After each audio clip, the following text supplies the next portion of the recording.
संचार समाचार में आपका स्वागत है। नांदेड़ में लोकसभा चुनाव मतगणना की तैयारियां पूर्ण।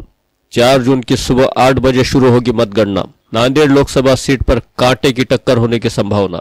आइए अब समाचार विस्तार से देखते हैं। देश में लोकसभा चुनाव मतदान संपन्न होने के बाद तारीख 4 जून की सुबह 542 सीटों की मतगणना का कार्य शुरू होगा। नांदेड़ लोकसभा चुनाव परिणाम को लेकर संपूर्ण महाराष्ट्र में उत्सुकता बनी हुई है। नांदेड़ लोकसभा चुनाव में भारतीय जनता पार्टी के सिटिंग सांसद श्री प्रतापराव पाटिल चिखलीकर और कांग्रेस पार्टी के प्रत्याशी श्री वसंतराव चौहान के बीच सीधी टक्कर दिखाई दे रही है। यदि कहा जाए कि दोनों प्रत्याशियों में कांटे की टक्कर है तो गलत नहीं होगा। वंचित बहुजन आघाड़ी के प्रत्याशी श्री अविनाश भोसलेकर भी चुनाव मैदान में है, लेकिन नांदेड़ की जनता को लग रहा है कि मुख्य नतीजा भाजपा और कांग्रेस पार्टी के बीच ही होगा। नांदेड़ लोकसभा के नतीजों को लेकर इसलिए भी उत्सुकता बनी हुई है कि चुनाव से ठीक 2 माह पूर्व मुख्यमंत्री एवं नांदेड़ जिले के नेता श्री अशोकराव चौहान ने भारतीय राष्ट्रीय कांग्रेस को राम राम कहकर भारतीय जनता पार्टी का दामन थामा था। कयास लगाए जा रहे हैं कि श्री अशोकराव चौहान के भाजपा में शामिल हो जाने से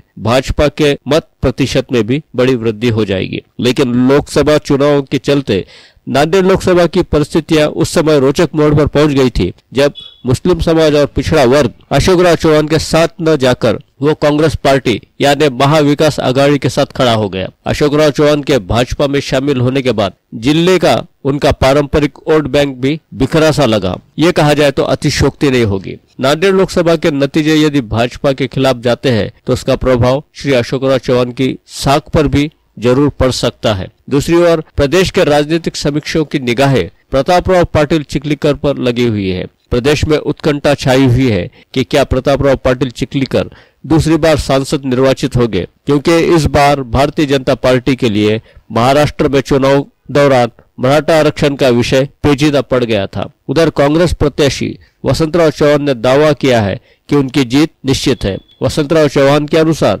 उन्हें 1 लाख से ज्यादा की लीड मिलने की संभावना है, लेकिन श्री प्रतापराव पाटिल चिखलीकर को भारतीय जनता पार्टी के पारंपरिक मतदान पर पूरा विश्वास है। एक बड़े अंतर से भाजपा चुनाव जीतेगी, ऐसी भी चर्चा भाजपा के खेमे में जारी है। कुल मिलाकर कहा जाए तो कांग्रेस और भारतीय जनता पार्टी के बीच कांटे की टक्कर होने की संभावना है। तारीख 4 जून की सुबह 8 बजे मतगणना का कार्य पॉलिटेक्निक कॉलेज नांदेड़ मैदान पर होगा। नांदेड़ जिले की 6 विधानसभा क्षेत्र के लिए 84 टेबलों पर वोटिंग की गिनती की जाएगी। वहीं पोस्टल बैलेट की गिनती के लिए 12 टेबलों की व्यवस्था की गई है। मतगणना के दौरान बड़ा पुलिस बल तैनात किया जाएगा। शाम 4 बजे तक अंतिम नतीजा घोषित होने का अनुमान है। नांदेड़ के जिलाधिकारी श्री अभिजीत राउत और उनकी पूरी टीम मतगणना कार्य को लेकर सचेत है, तो कल देखना होगा कि ऊंट किस करवट बैठता है।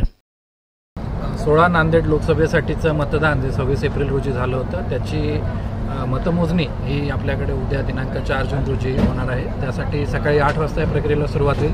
सर्वप्रथम आपण उमेदवारांच्या त्यांच्या प्रतिनिधींच्या उपस्थितीमध्ये स्ट्रॉंग रूम खोलणार आहोत आणि त्यानंतर पोस्टल मतदान जे आहे त्याची काउंटिंगला सुरुवात होईल। पोस्टलचं अजून आपल्याला आजपर्यंत मतं येतील, अंदाजे 5,500 पर्यंत मतं पोस्टलमध्ये येण्याची अपेक्षा आहे।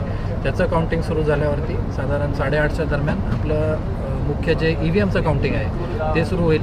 प्रत्येक मशीनच्या काउंटिंगसाठी आपण एक काउंटिंग सुपरवायझर, एक काउंटिंग असिस्टंट आणि एक सूक्ष्म निरीक्षक किंवा मायक्रो ऑब्झर्वर असे त्या ठिकाणी अपॉइंट केलेले आहेत आणि 6 विधानसभा मतदारसंघांच्या 6 वेगवेगळ्या खोल्यांमध्ये आपल्याकडे ही मतमोजणी होणार आहे। त्याचबरोबर पोस्टलची जी आहे ती स्वतः माझ्या म्हणजे आरोच्या चेंबरमध्ये होणार आहे। या प्रकरणी सगळे उमेदवार, त्यांचे प्रतिनिधी किंवा त्यांचे जे काउंटिंग एजंट आहेत त्यांना सुद्धा बसण्यासाठी जागा उपलब्ध करून देण्यात आलेली आहे। इतर सर्व सोयीसुविधा आज उपलब्ध करून दिलेल्या आहेत। विशेषतः हा जो डेटा फीड करायचा असतो त्यासाठी जी आवश्यक सुविधा लागते ती सुद्धा आपण उपलब्ध केली। त्याचा आज एक ड्राय रन सुद्धा करण्यात आला। सर्व कर्मचाऱ्यांचं 2 वेळा अतिशय विस्तृतपणे प्रशिक्षण झालेलं आहे आणि यामध्ये काही ज्या विशिष्ट बाबी असतात त्याच्याविषयी आपण विशेष त्यांना ट्रेनिंग दिलेलं आहे। यामध्ये महत्त्वाची भूमिका ही उमेदवारांची, त्यांच्या प्रतिनिधींची पण असते। त्यांना सुद्धा आपण आवाहन करतो आहे की या ठिकाणी जर काही अडचण असेल तर त्यांनी तातडीनं सहाय्यक निवडणूक निर्णय अधिकारी किंवा निवडणूक निर्णय अधिकारी यांना संपर्क साधावा। मात्र कुठल्याही परिस्थितीत मतमोजणीची प्रक्रिया बाधित होईल अशा प्रकारची कुठलीही गोष्ट त्यांच्याकडनं घडता कामा नये। त्याचबरोबर मीडियासाठी आपण बाहेर हा मीडिया कक्ष उभा केलेला आहे। या ठिकाणी रेग्युलर अपडेट आतमधनं आपल्याला देण्यात येतील आपल्यामार्फत ते सगळ्यांपर्यंत पोहोचतील. याशिवाय नांदेडकरांसाठी सुद्धा आपण 3 ते 4 ठिकाणी लाऊडस्पीकरची सोय करतो आहे, जेणेकरून आतमध्ये जे रिझल्ट घोषित होतील ते बाहेर त्यांना योग्य वेळेमध्ये कळतील. सर किती मतफेऱ्या आहेत? आपल्याकडे एकूण 26 फेऱ्या होतील. मुखेडचं सगळ्यात जास्त आपल्याकडे केंद्र 365, त्यामुळे 26 फेऱ्यांपर्यंत जाईल. पहिल्या फेरीला थोडा वेळ लागतो, कारण सगळेजण स्थिरावतात, काही सूचना द्याव्या लागतात, प्रश्नसुद्धा जास्त असतात. मात्र एकदा पहिली फेरी झाली 10-10:30 पर्यंत की त्यानंतर मात्र गती